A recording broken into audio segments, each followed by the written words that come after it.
Coucou, salut tout le monde, j'espère que vous allez bien, j'espère que vous m'entendez bien aussi. C'est votre Lisa encore. Je viens dans cette courte vidéo pour vous entretenir un tant soit peu avec la politique de la Côte d'Ivoire en relation avec la politique internationale et surtout la politique des deux blocs, c'est-à-dire le bloc occidental et le bloc occidental et puis le bloc oriental, si je peux dire ainsi, bien le bloc de la Russie. Alors dans cette vidéo, je vais partager un peu, avant de commencer, j'espère que je vais pouvoir le faire rapidement. Ce ne sera pas vraiment long cette vidéo. Je suis un hypersonic, donc je frappe ma cible et je pars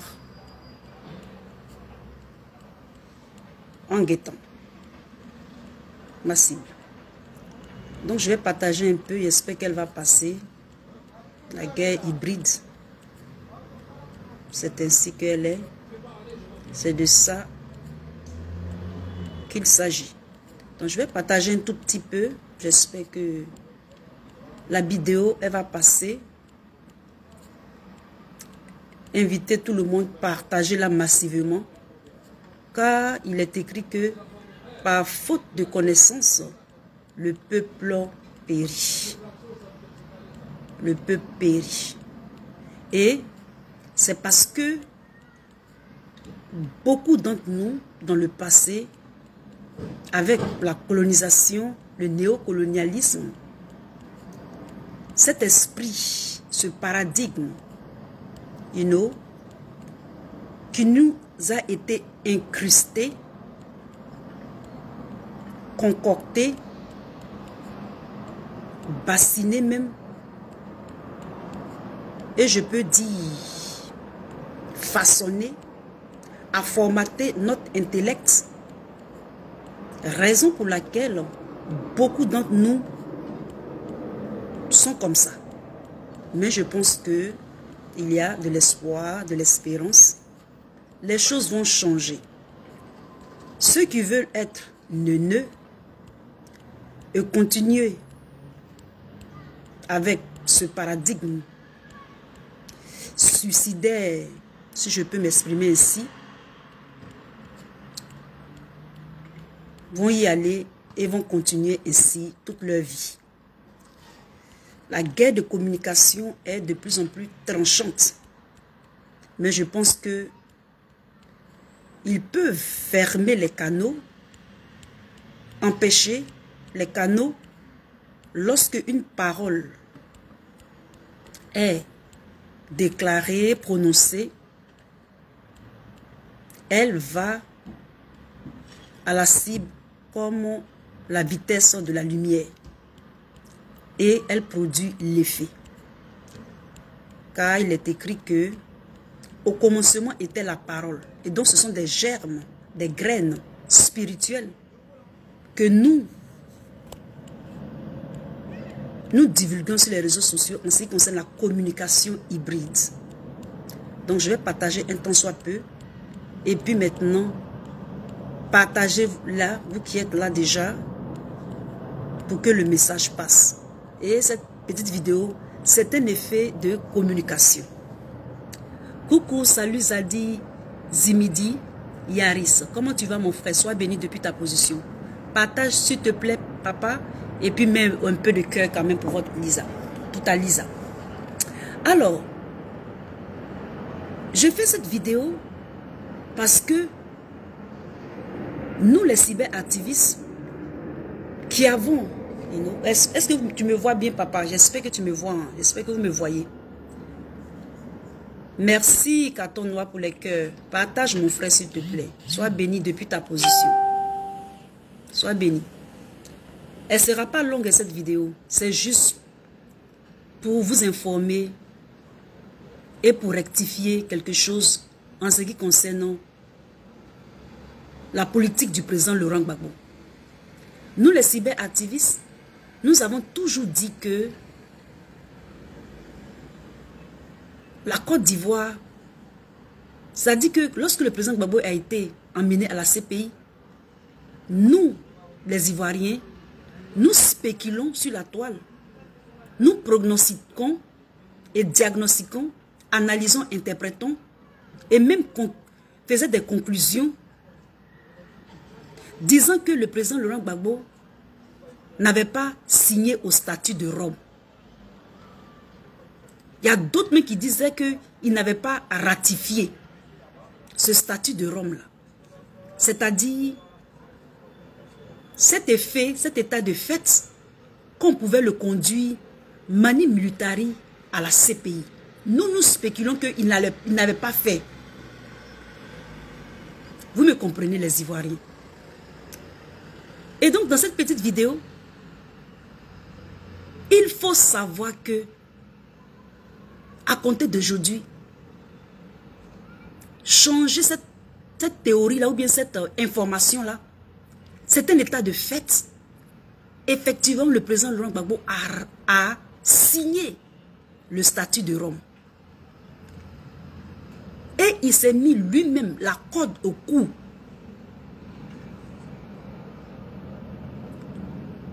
Ainsi, il s'est livré lui-même à la CPI.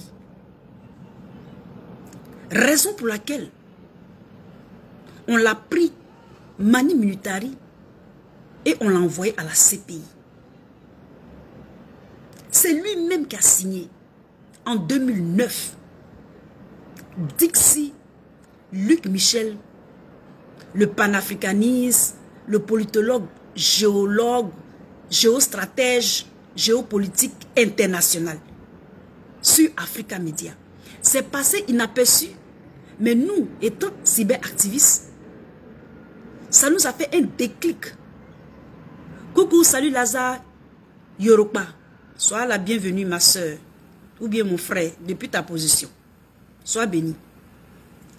Et donc, effectivement, le président Gbagbo avait signé. Il a signé. Raison pour laquelle on l'a envoyé à la CPI. Est-ce que vous comprenez ça? Et donc, voici une des erreurs, une énième erreur du président Laurent Gbagbo. Le président Gbagbo a fait tellement d'erreurs. En fait, ce qui a fait que le président Gbagbo a fait beaucoup d'erreurs, c'est parce que le président Gbagbo, non seulement ça, avait les mauvais conseillers, et puis des gens, et puis le président Gbagbo,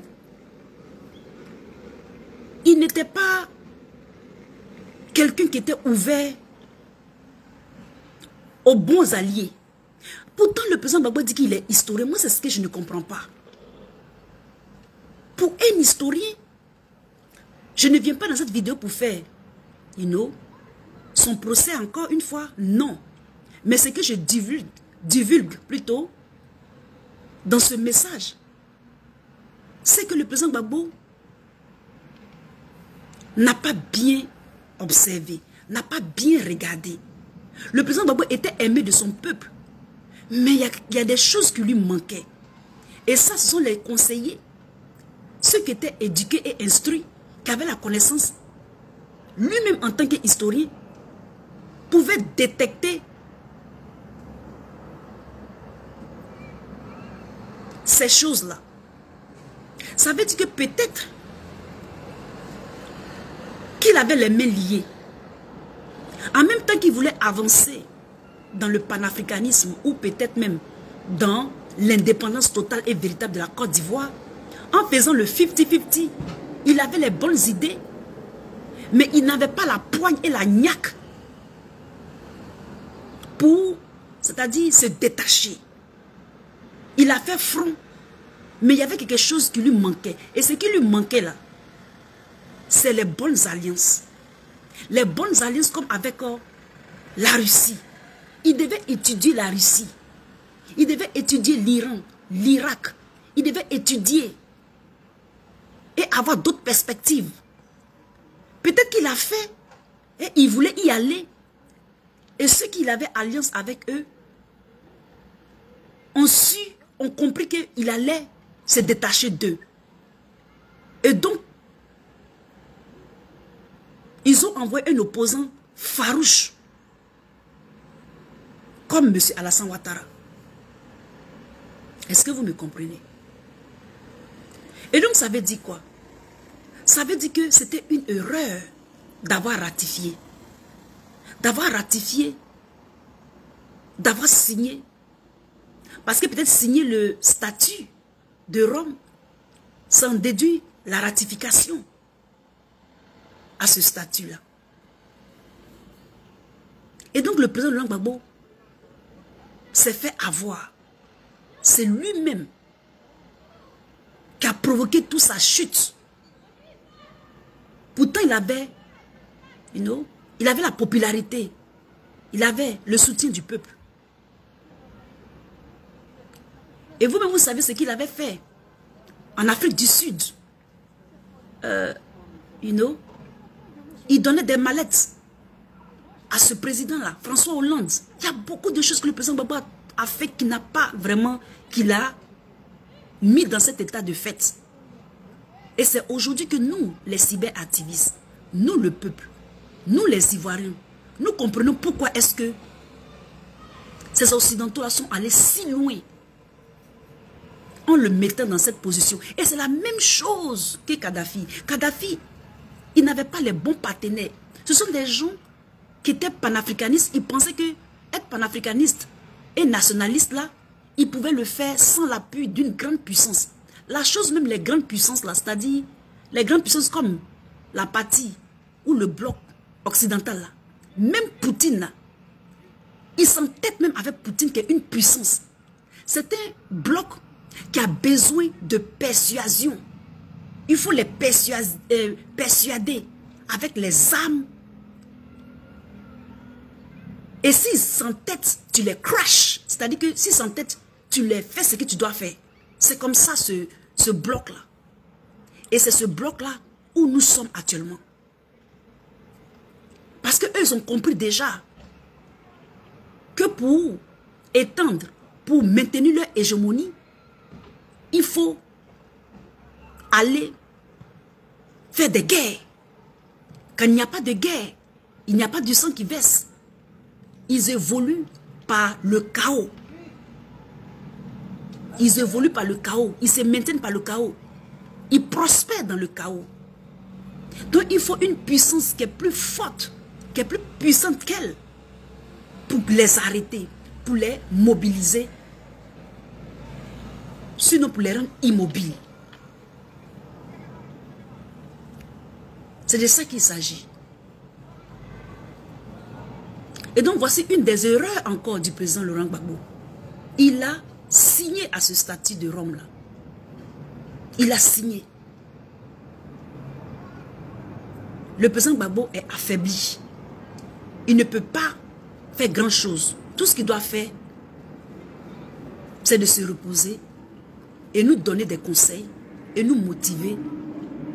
Par contre, maman Simone Gbagbo, notre icône, elle est encore dans la course. Elle peut faire notre affaire.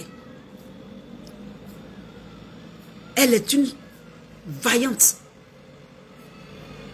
Elle est un soldat. Elle a encore la parole.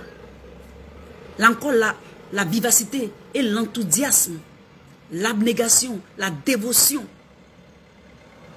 de nous envoyer ou bien de poser les bases de cette démocratie, de cette nouvelle Côte d'Ivoire là. À M. Alassane Ouattara, sachez que nous ne serons pas des chairs à canon. C'est mieux d'être du côté des vainqueurs, des plus forts, que des faibles. Nous les Ivoiriens, nous n'allons pas payer pour vos erreurs. Nous les Ivoiriens, nous n'allons pas payer pour vos erreurs. C'est fini. Jetez l'éponge. Parce que dans cette, si jamais ça se déclenche là, la Côte d'Ivoire sera peut-être sanctionné. Ça dit qu'on sera, on sera parmi les plus faibles encore. Et on va encore plus souffrir. Mais nous, le peuple, nous ne nous reconnaissons pas. Vous n'êtes pas notre président. Vous n'êtes pas notre président en Côte d'Ivoire. Vous êtes un chef d'État. Nous ne vous reconnaissons pas votre troisième mandat. C'est un mandat illégal. Vous vous entêtez comme un neuneu pour envoyer toute la Côte d'Ivoire à l'abattoir. Nous ne vous reconnaissons pas. Vous êtes des perdants. Vous, M. Ouattara, vous êtes dans le camp des perdants, des losers. Mais le peuple, nous soutenons la Russie. J'ai mis un post sur communauté. Allez voir tout ce que la Russie a fait pour l'Europe. Vous verrez que la Russie est dans ses droits. Elle est dans ses droits. Salut, Connie Lewis. Comment tu vas, mon frère? Sois béni depuis ta position. Salut à toi, Mao de Drovin. Sois béni aussi. Sois béni. D'accord. Ce bloc-là nous a fait trop de mal. On ne veut plus. Alassane Ouattara, tu ne nous représentes pas. Tu n'es pas notre président. On ne te reconnaît pas. Ton troisième mandat, là, c'est un mandat nul et sans effet. C'est bidon. Je dis bien c'est bidon. On ne reconnaît pas ça. Nous, on va être du côté des forts et non des faibles. Et non des faibles. Et le peuple est du côté des forts et des gagnants. C'est de ça qu'il s'agit. Et donc, je vais vous laisser. C'était juste pour vous informer de cette petite information que le président Laurent Gbagbo a bel et bien signé le statut de Rome. Et donc, ce qui lui est arrivé là, c'est lui-même qui s'est mis la corde au cou et s'est livré aux ces impérialismes, ces occidentaux européens. Et c'est grâce au peuple de Côte d'Ivoire, à tous ceux qui connaissent le droit, la justice, la démocratie, qui se sont mis ensemble et il a été libéré. Sinon, c'était dans une prison, une île, une presqu'île en Angleterre, qui serait aujourd'hui. Je vous remercie et à très bientôt. Salut, c'était votre Lisa depuis sa position. Bye.